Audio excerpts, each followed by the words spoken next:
بسم اللہ الرحمن الرحیم۔ حلال روزی حاصل کرنے کی فکر و کوشش فرائض میں سے ہے۔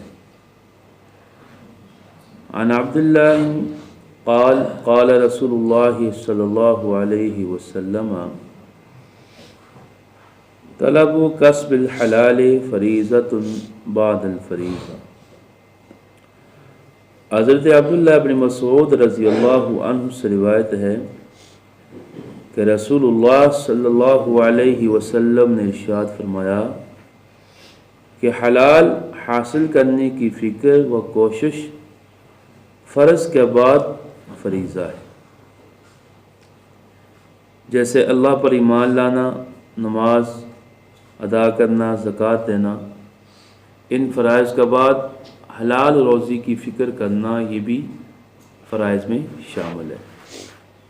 اکثر محدثین نے اس کی شرح میں لکھا ہے، اس کی وجہ یہ ہے کہ اگر آدمی محنت چھوڑ دے، مزدوری کرنی چھوڑ دے، حلال روزی کمانا چھوڑ دے، غفلت میں پڑ جائے تو آخر کار اس کا نتیجہ نوبت یہاں تک آ جاتی ہے کہ وہ حرام کھانے پر آمادہ ہو جاتا ہے۔ حرام کھانے پر کسی سے ظلماً کھا رہا ہے، کسی سے رشوت لے کے کھا رہا ہے، کسی سے جو ہے مختلف جو شکلیں ہوتی ہیں۔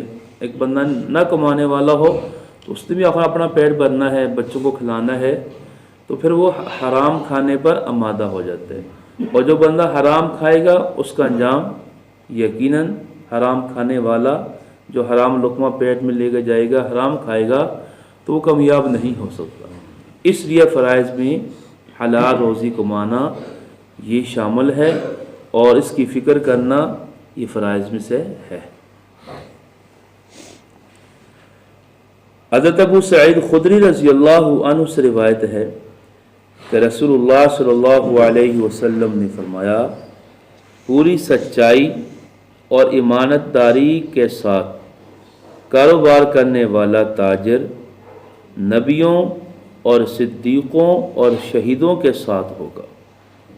یعنی کاروبار کرنا، حلال روزی کمانا تجارت کی صورت میں اگر شرائط کے ساتھ سچائی اور دیانتداری کے ساتھ وہ کاروبار کرتا ہے تو اس کا صلہ یہ ہے کہ انبیاء، صدیقین اور شہداء کے ساتھ اس کا درجہ ہوگا۔ یہ کتنی بڑی فضیلت اور سعادت کی بات ہے۔ ایک کاروبار کر رہا ہے، اپنے لیے محنت کر رہا ہے، اپنے بچوں کی روزی کے لیے محنت کر رہا ہے، لیکن امانت داری اور سچائی کے ساتھ، جیسے اکثر جو کاروبار کرتے ہیں تو اس میں دھوکہ فراڈ بھی زیادہ ہوتا ہے۔ ادنا چیز کو اعلیٰ قسم کی چیزیں قسمیں اٹھا کر جو ہے اس چیز کو یعنی کہ معمولی چیز کو اعلیٰ قیمت کے ساتھ فروخت کرنا، نقص ہوتا ہے، اس کو پتہ ہوتا ہے کہ اس میں یہ چیز، یہ نقص ہے میرے کپڑے میں، اس چیز میں، پھر بھی اس کو اعلیٰ قسم کی چیز بنا کر پیش کرتا ہے۔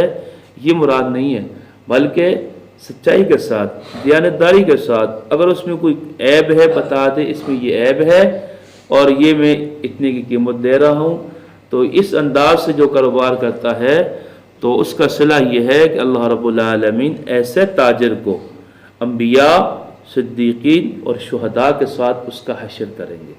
تو یہ تجارت اور یہ کاروبار یہ اللہ کو محبوب اور پسندیدہ ہے، لیکن سچائی اور ایمانداری کے ساتھ۔ اسی طرح جو کھیت کاروبار کرنے والے ہیں، جیسے جو اب غلہ فروخت کرنا ہوتا ہے، اس کے اندر بھی یہ بھی کاروبار ہی، تجارت ہی ہے، سچائی اور امانتداری کا لحاظ رکھا جائے تاکہ کسی کو اگلے کو دھوکہ اور اس کو جو ہے نقصان نہ پہنچایا جائے۔